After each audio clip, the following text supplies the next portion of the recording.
How do professional futures traders actually use trend lines? Well, I'm Jason. I've been trading futures for over 6 years, and I've noticed a very interesting theme here on YouTube, and that's that the majority of what you hear about trend lines are either lies or just pure ignorance. And in this video, I'll show you how to spot if a guru is lying to you about trend lines or any other part of technical analysis for that matter. The only reason trend lines are actually important and the exact right way to start using trend lines in your trading right now. Now, stop me if you've heard this one before. Trend lines are the backbone of technical analysis. Well, here's the thing. The best information that you can get in the market is objective information. And trend lines, for the most part, are just opinions. And the market doesn't care about your opinion. We never want to trade our opinions. Trend lines are rarely objective. And even if they are, the actions taken around them are always subjective. So in order to claim the absolute validity of building your process around trend lines, you would have to believe and assert that the people making and moving the markets also care about and respect your trend line exactly as you've drawn it. It's just not a thing. No one cares about your trend lines. The markets, the people that are moving them, they're not looking to be like, I wonder how this person's drawn a trend line so we can trade around it. No one cares. Trend lines are opinion. Never trade your opinion. You can tell I feel pretty strongly about this because lies hurt your account.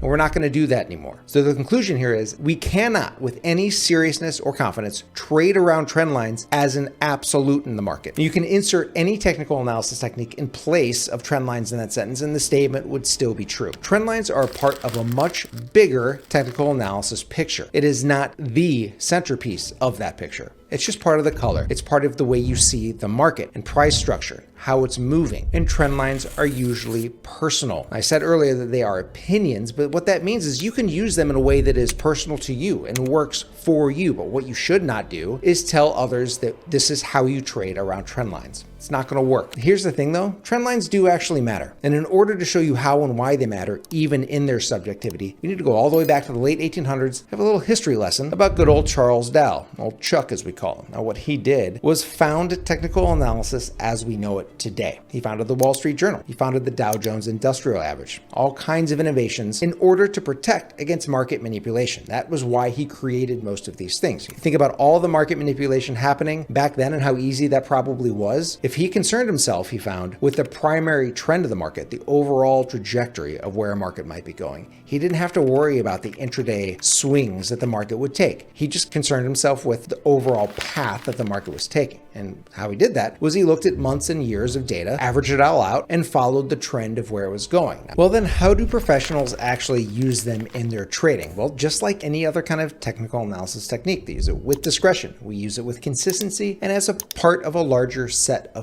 tools, okay? It is not the reason we place trades. It's a part of the reason we place trades. Now, the best trend lines themselves are the ones that are unavoidable. The ones you look and you're like, that has to go there. It doesn't happen very often. Too often we are forcing trend lines in order to feel like we can control the market in a way that we just can't. Now, one of the things about trend line is that we see these things with hindsight bias. I'm going to show you a chart in a second. I'm going to show you what it looks like after the fact, where the trend lines would go, and it's going to look very comfortable. Then we're going to look at it as the bars would have been printing in real time, and it's going to feel very uncomfortable. You're going to see all the pitfalls of trying to trade around trend lines by themselves. But if you combine it with a larger set of tools as a part of your process, good to go. So let's take a look at trend lines. There are two types of trend lines. Price can only go one of two directions, up and down. So we have an uptrend line and a downtrend line. Let's look at some clean examples of those and what makes them good. All right, so here we have an uptrend, and you can see fairly strong movement and a fairly sustainable move. Okay, so the steeper the trend line, the more unsustainable that move is. So this looks like a pretty healthy kind of trend to the upside. What we have here are at least 3 points of contact. And you need 3 at least in order to give a trend line some weight, okay? So if we only had 2, like back here, we only have 2. This is more of like, it's an idea. Maybe a trend line's coming. So I'm just gonna, maybe you draw it, maybe you don't. For me, I don't like to force them. But if I see this, I'm like, well, we've changed direction. Maybe we've got a trend to the upside coming. And if I see a third hit here, generally it's like, okay, that's cool. That's the obvious trend, okay? And then we get a 4th one here. So that is a clean upside trend. Okay, at least 3 points of contact. And here's a very clean one to the downside. You can see we have 1, 2, 3, 4, 5. See, we have 5 points of contact. These contact points help you solidify the fact that this trend line actually matters, okay? And what you do with it, we'll get to next. And how do we use this with trades? But first, you want to make sure you have 3 points of contact before you give it any weight. Don't force them. All right, so let's talk about how to use these in a trade. One of the ways to do that, symmetry, is with an equal distant move on the other side of the trend line. We can go back to the gold one and see what happens there. We looked at this before. Lots of points of contact. We just crossed, but not really. And now we're going. So this looks to me like, well, now I can measure to see, are we going to get an equal distant move? And that's a signal too that we actually are changing direction. So I'm looking for a move right around there.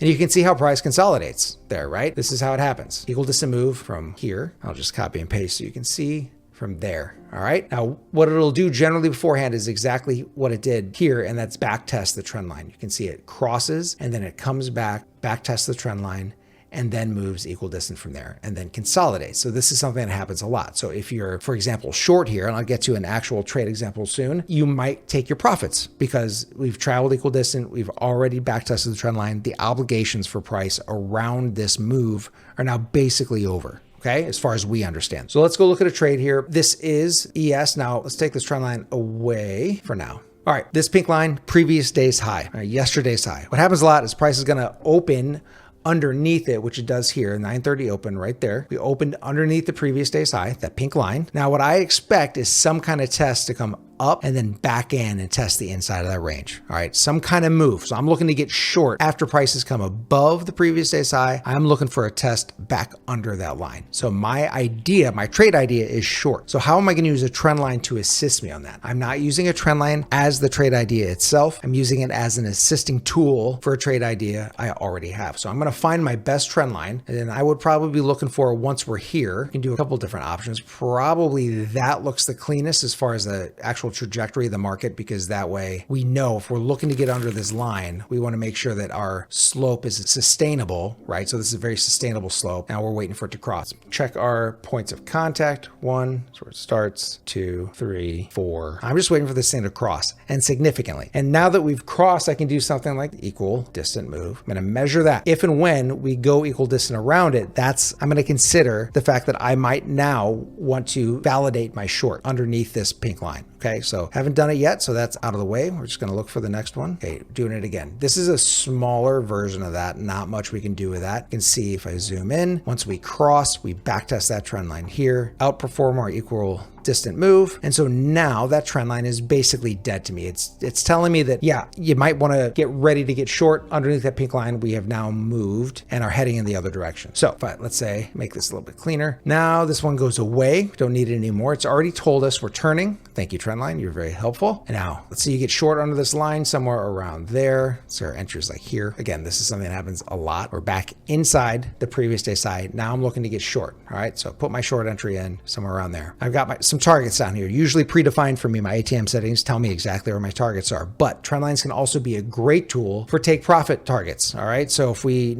got our new trajectory to the downside, we're going to see, do we respect it? And we do. So this has now three points of contact at least, and we're still going. All right. So our entry is there in that green line. We're going. Haven't crossed it yet. So I'm still comfortable leaving this trade open if you don't have your target set. We touch it, continue down. Things are looking great. Now we cross. Thing is here, our equal rotation is our equal distant move is a small one. So once it does that, if I still have my order going, I'm thinking about taking profits right now. We've crossed the trend line. We have many points of contact here. So at least 4 we've crossed, probably take your profits. Now I'm not buying. A lot of people would say, well, we crossed the trend line, you should buy here. That might work out every once in a while. Like here, okay, good, that worked, but it's not going to work every time. And it's easy to draw these trend lines in hindsight, right? And see what you want to see. It's easy because we know we have the benefit of hindsight bias. We put a trend line here, like your brain wants you to see that you should be selling right here when it crosses. All right. So it's much easier to do when you can see it in hindsight. But if you see these bars printing in real time, so let's do this. Let's pretend we are going to trade because of a trend line. All right. Got our upside there. So if you decided to sell there, not great. And you had a couple opportunities that looked like maybe we were turning. We made a new low there, right? New low, came on the other side, but that's a loser. Now, if you got short there, you're like, all right, good. Trend lines are awesome. I can trade around that. But you're not going to know that until after you've already lost 1 or 2 trades in this example. Like, it's very easy to look at this after the fact and say, oh yeah, absolutely, I would sell up there. Of course, cross the trend lines. Your brain doesn't want you to feel anything negative, so you're going to automatically cherry pick the positive results that you want to see. Now I want to show you how you can apply this to larger time frames to find pretty solid trend lines on smaller time frames. Okay, so if we look at our 60-minute chart here, let me bring that up to you. This is oil, 60-minute chart. This kind of move here, that move right there, where it's not really a trend line you can put on the 60-minute chart. It's just aren't enough swings to use. And nothing around here really works as far as solid trend lines go, right? We don't really have enough information to throw a trend line on, right? Maybe that, but that's only 2 hits, so it's not super confident in that one. But this kind of move, bunch of bars, just going in one direction. It's not just one big bar, it's a bunch of bars over the many hours going in one direction. You can go find that on your tick chart. It's probably going to look pretty good. All right, and that's this move right here. This whole move, I'm going to zoom out.